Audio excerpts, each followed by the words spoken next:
ایام باقی رہ گئے ہیں وہ ایام ہمارے لیے غنیمت بھی ہیں۔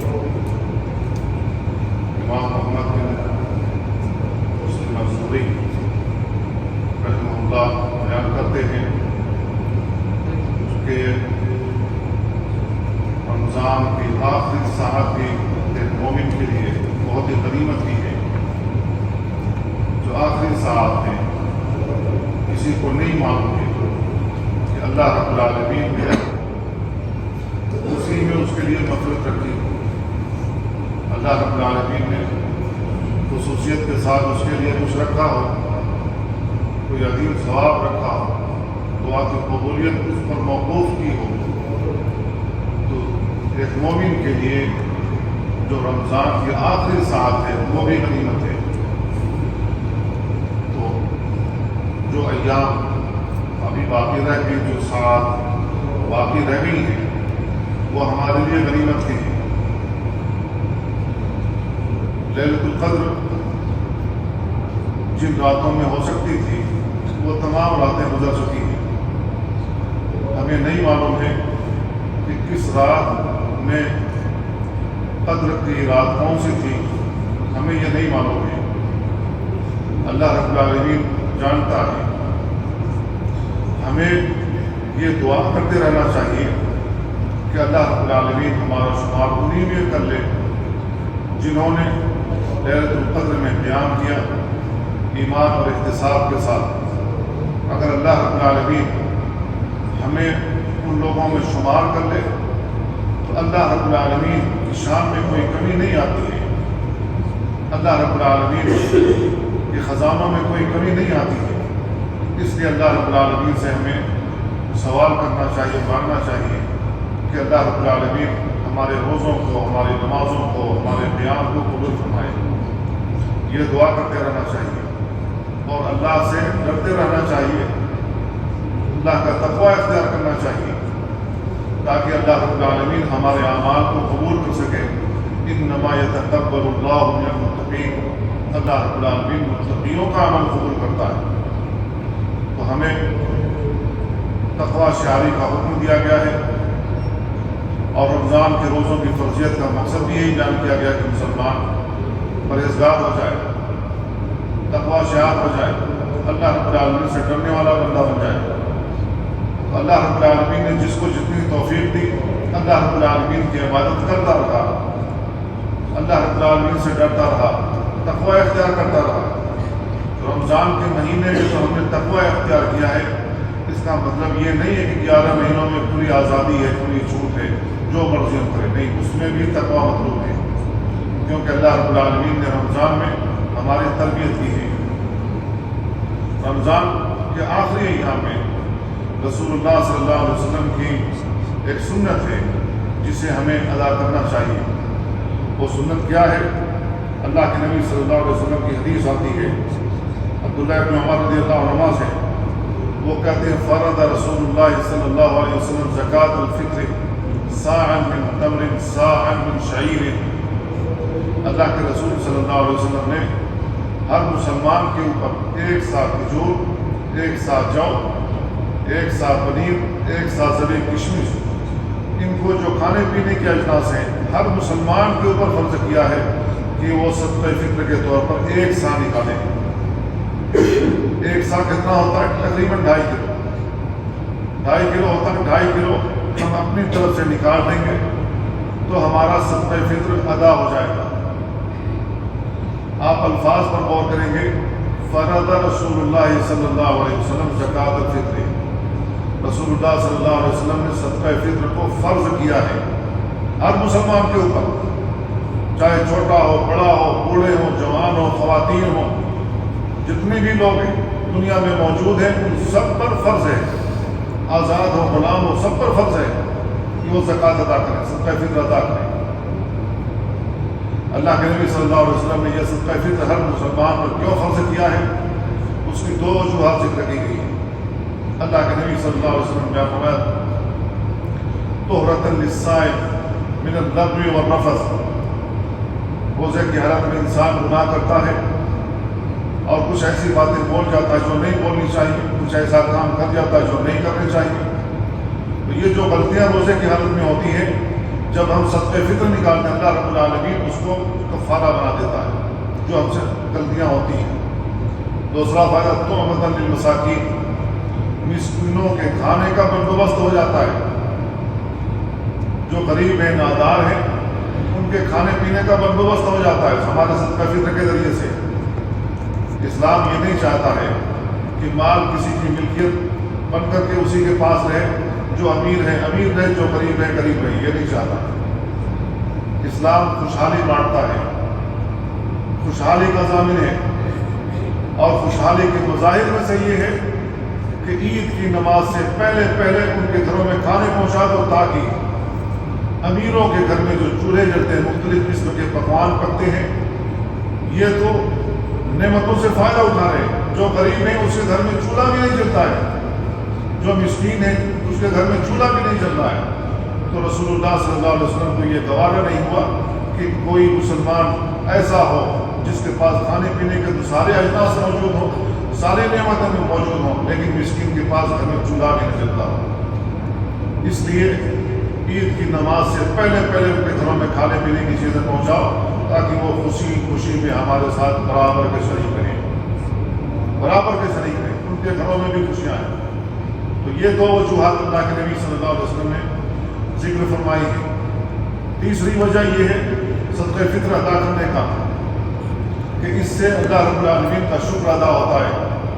ہم نے ایک عظیم عبادت کی ہے، روزہ رکھا اللہ رب العالمین کے لیے، یہ ایک عظیم عبادت ہے۔ اس کے ذریعے ہم اللہ رب العالمین کا تقرب حاصل کرتے ہیں۔ اللہ رب العالمین کا تقرب اللہ رب العالمین کی عبادت کر کے حاصل کیا جاتا ہے۔ ہم نے اللہ کا تقرب حاصل کیا اللہ کی عبادت کر کے، تو یہ ایک تقرب کا ذریعہ ہے۔ جس طریقے سے ہم نے روزے کے ذریعے اللہ کا تقرب حاصل کیا، صدقہ فطر کے ذریعے سے بھی ہم اللہ کا تقرب چاہتے ہیں۔ تو یہ ایک اللہ رب العالمین سے تقرب کا ذریعہ ہے۔ اللہ رب العالمین سے ہم قربت حاصل کرتے ہیں، اللہ رب العالمین سے ہم اپنی مدد مانگتے ہیں۔ تو یہ فوائد ہیں صدقہ فطر کے۔ صدقہ فطر کب نکالنا چاہیے؟ اس سلسلے میں ایک روایت آتی ہے کہ اللہ کے نبی صلی اللہ علیہ وسلم عید کی نماز سے پہلے پہلے صدقہ فطر نکال لیتے تھے۔ عید کی نماز پڑھنے کے لیے نکلے، اس سے پہلے اللہ کے نبی صلی اللہ علیہ وسلم صدقہ فطر نکال کر عید کی نماز لے جاتے تھے۔ آپ کا طریقہ کار یہی ہے۔ عبداللہ بن عمر رضی اللہ عنہ کی روایت میں آتا ہے کہ عید سے ایک دن پہلے یا 2 دن پہلے بھی صدقہ فطر نکالا جا سکتا ہے۔ عبداللہ بن عمر رضی اللہ عنہ لوگوں کے صدقات اکٹھا کرتے تھے، اکٹھا کرنے کے بعد عید سے پہلے وہ غربا میں، مساکین میں جا کر تقسیم کر دیتے تھے، کیونکہ ان کو معلوم ہوتا تھا مدینہ کے اندر کون مسکین ہے، کون غریب ہے، کون حاجت مند ہے، وہ ان تک پہنچاتے تھے۔ بہت سے لوگ ایسے ہوتے ہیں، بے شمار لوگ ایسے ہیں جو اپنے عزت نفس کا خیال رکھتے ہیں، ضرورت ہونے کے باوجود بھی، حاجت ہونے کے باوجود بھی لوگوں کے سامنے ہاتھ نہیں پھیلاتے۔ لیکن کچھ لوگ ہوتے ہیں جن کو معلوم ہوتا ہے کہ یہ ضرورت مند ہے، اگرچہ ہاتھ نہیں پھیلا رہا ہے، اپنی ضروریات لوگوں سے نہیں کر رہا ہے، لیکن اس کی ضروریات پوری ہونی چاہیے۔ تو ایسے لوگوں کی ضروریات صدقہ فطر کے ذریعے سے پوری کرنی چاہیے۔ یہ اللہ کے نبی صلی اللہ علیہ وسلم کا حکم ہے۔ تو عید سے ایک دن پہلے، 2 دن پہلے بھی صدقہ فطر نکالا جا سکتا ہے، اس سے پہلے کی کوئی گنجائش موجود نہیں ہے۔ صدقہ فطر کھانے پینے کی جو اجناس ہیں، اللہ کے نبی صلی اللہ علیہ وسلم نے انہیں ذکر کیا تھا۔ 6 اجناس ہیں جو اللہ کے نبی صلی اللہ علیہ وسلم کے زمانے میں کھائی جاتی تھی، جن کو لوگ استعمال کرتے تھے بطور غذا کے۔ اللہ کے نبی صلی اللہ علیہ وسلم نے انہی غذاؤں کا ذکر کیا جو اس زمانے میں کھائی پی جاتی تھی۔ تو کھانے پینے کی اجناس میں سے کوئی بھی چیز جو آپ کھاتے ہو، چاول ہو، گندم ہو، یا کوئی اور چیز جو آپ کے کھانے میں زیادہ استعمال ہوتی ہے، وہ چیز آپ غریبوں کے گھروں میں پہنچا دیں۔ 2.5 کلو کے قریب، یہاں 3 کلو کی بوریاں ملتی ہیں، 3 کلو کی بوری لے کر کے آپ کسی کو دے سکتے ہیں۔ تو آپ یہاں موجود ہیں، آپ یہاں صدقہ فطر نکالیں گے۔ جو لوگ اپنے ملکوں میں موجود ہیں وہ لوگ وہاں نکالیں گے، کیونکہ جو صدقہ فطر متعین کیا گیا ہے، مقرر کیا گیا، فرض کیا گیا ہے، وہ کن پر فرض کیا گیا ہے؟ جو دینے کے حقدار ہوں، جو دے سکتے ہوں۔ تو ہم دیں گے۔ اللہ کے نبی صلی اللہ علیہ وسلم کی حدیث جو معاذ بن جبل رضی اللہ عنہ سے آتی ہے، اس میں آتا تو ہی فقراء ہی، امیروں سے لیا جائے گا، فقیروں میں تقسیم کر دیا جائے گا. امیروں سے یہ صدقہ فطر لیا جائے گا، انہیں کے فقیروں میں یہ تقسیم کر دیا جائے گا. تو یہاں اگر مساکین موجود ہیں تو وہ زیادہ مستحق ہے کہ ان کو دیا جائے. اگر یہاں مستحق نہ ہو تو پھر ایسی صورت میں زکوٰۃ تو منتقل کی جا سکتی ہے، لیکن جب یہاں موجود تو وہ زیادہ حقدار ہے. لہذا ہم یہاں موجود ہیں تو ہم یہیں پر صدقہ فطر ادا کریں گے، اور جو لوگ اپنے ملکوں میں موجود ہیں وہ وہاں صدقہ فطر ادا کریں گے.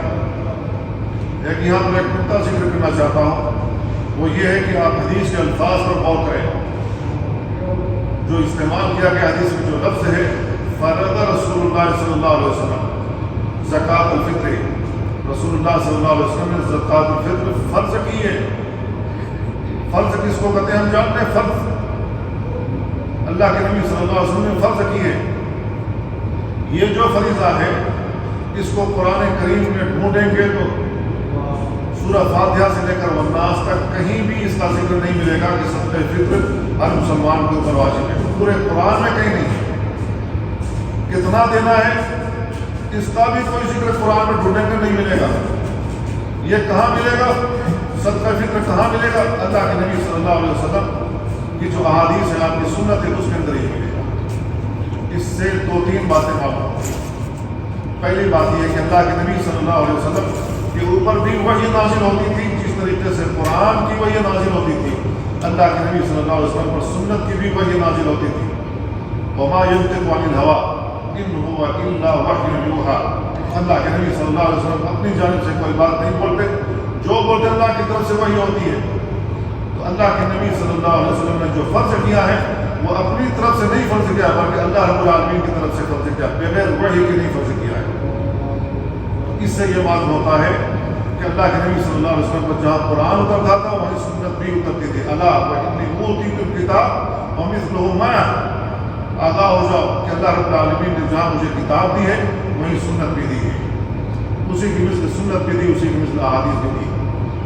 لیکن احادیث اور قرآن میں فرق یہ ہے، قرآن جو الفاظ ہیں وہ اللہ کی طرف سے ہیں، اور نبی کریم صلی اللہ علیہ وسلم نے جو احادیث بیان فرمائی ہے حکم تو اللہ کی طرف سے، لیکن الفاظ محمد رسول اللہ کے ہیں. یہ احادیث اور قرآن میں فرق ہے.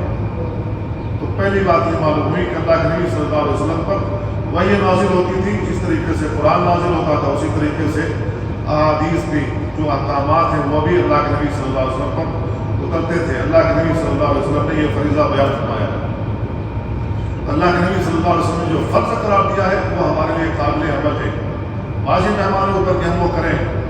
اگر ہم نہیں کرتے ہیں تو اللہ کے نبی صلی اللہ علیہ وسلم کے حکم عدولی ہوتی ہے، اللہ کے نبی صلی اللہ علیہ وسلم کی نافرمانی ہوتی ہے. اب کوئی شخص رسول اللہ صلی اللہ علیہ وسلم کی نافرمانی کرتا ہے تو وہ سوچتے ہیں کہ ایسا مسلمان ہے. ومن يشاقق الرسول من بعد ما تبين له الهدى ويتبع غير سبيل المؤمنين نوله ما تولى ونصله جهنم وساءت مصيرا. تمام صحابہ نے صدقہ فطر ادا کیا ہے، یہ مومنوں کا راستہ ہے، اور رسول اللہ صلی اللہ علیہ وسلم کی حکم عدولی کسی بھی صورت میں جائز نہیں ہے. تو میرے بھائیو، اللہ کے نبی صلی اللہ علیہ وسلم پر جس طریقے سے قرآن کی وحی نازل ہوتی تھی اسی طریقے سے احادیث بھی نازل ہوتی تھی. اب جو لوگ کہتے ہیں حسبنا کتاب اللہ، ہمارے لیے صرف قرآن کافی، سنت کی کوئی ضرورت نہیں ہے، جو اپنے آپ کو اہل قرآن کہتے ہیں، کیا وہ رمضان کے آخری ایام میں یا عید کی نماز سے پہلے صدقہ فطر ادا کرتے ہیں یا نہیں کرتے؟ اگر وہ صدقہ فطر ادا کرتے ہیں تو قرآن میں تو کوئی ذکر ہی نہیں ہے، کس بنیاد پر ذکر کرتے ہیں؟ اگر وہ صدقہ فطر نہیں ادا کرتے ہیں تو وہ رسول اللہ صلی اللہ علیہ وسلم کے حکم عدولی کرتے ہیں، آپ کی نافرمانی کرتے ہیں. اور رسول اللہ صلی اللہ علیہ وسلم کا جو نافرمان ہو، آپ کے حکم کے مطابق نہ چلتا ہو، تو اپنے بارے میں سوچ لے وہ کیسا مسلمان ہے.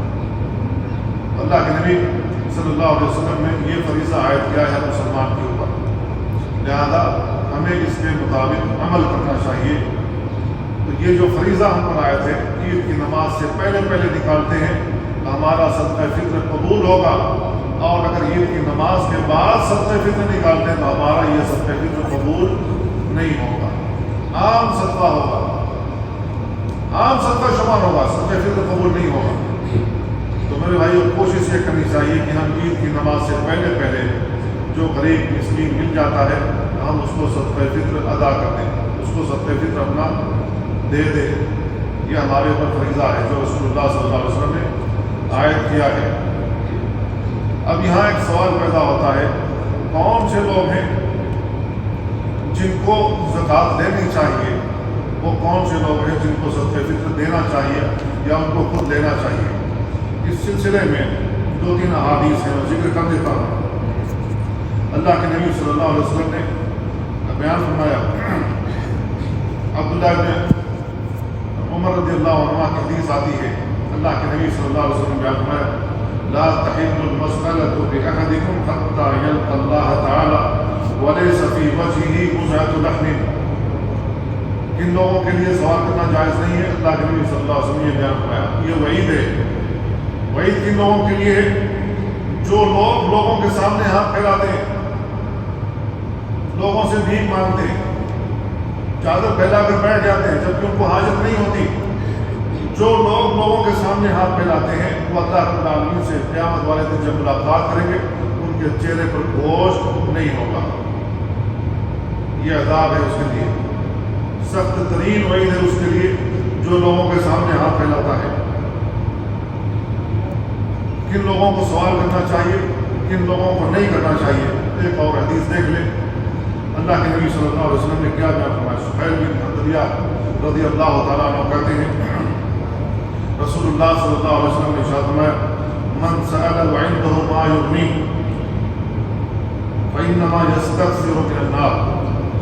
جو شخص لوگوں کے سامنے ہاتھ پھیلاتا ہے، لوگوں سے سوال کرتا ہے، لیکن اس کے گھر میں اتنا کھانا موجود ہے جو اس کے لیے کفایت کر جائے، تو وہ لوگوں کے سامنے جو ہاتھ پھیلاتا ہے، بھیک مانگتا ہے، فإنما يستكثر من النار، وہ لوگوں سے جہنم کی آگ مانگ رہا ہے، جہنم کی آگ میں اضافہ کر رہا ہے، اپنے پاس جہنم کی آگ بھر رہا ہے۔ او قال من جمرۃ جہنم، یا نبی صلی اللہ علیہ وسلم نے یہ لفظ بیان فرمایا کہ جہنم کے انگارے کو اپنے پاس رکھ رہا ہے، اپنے اندر جہنم کے انگاروں کو بھر رہا ہے۔ قالوا یا رسول اللہ وما یغنی، صحابہ نے کہا اللہ کے رسول ما یغنی سے کیا مراد ہے؟ جو اس کے لیے کفایت کر جائے، اس سے کیا مراد ہے؟ آپ نے بیان فرمایا قدر ما یغذیہ ویعشیہ، جو اس کے لیے دوپہر کا کھانا ہو اور شام کا کھانا ہو تو یہ اس کے لیے کفایت کر جاتا ہے، اگلے دن کا اللہ مالک ہے۔ جس طریقے سے چڑیا اپنے گھونسلے میں رات گزارتی ہے، صبح میں اٹھتی ہے اور اٹھنے کے بعد جا کر محنت کرتی ہے، چلتی ہے، چگتی ہے، پیٹ بھر کر پھر شام میں لوٹ جاتی ہے، اللہ کا شکر بجا لاتی ہے۔ اللہ رب العالمین نے جس طریقے سے چڑیا کے لیے رزق مقدر کیا ہے، انسانوں آپ کے لیے بھی اللہ تعالیٰ نے رزق مقدر کیا ہے۔ کل کا مالک اللہ رب العالمین ہے، کل کا رزق بھی اللہ رب العالمین عطا کرنے والا ہے۔ تو جس شخص کے گھر میں اتنا کھانا موجود ہو کہ آج کے لیے کفایت کر جائے، اس کے لیے سوال کرنا حلال نہیں ہے، اس کو لوگوں کے سامنے ہاتھ نہیں پھیلانا چاہیے۔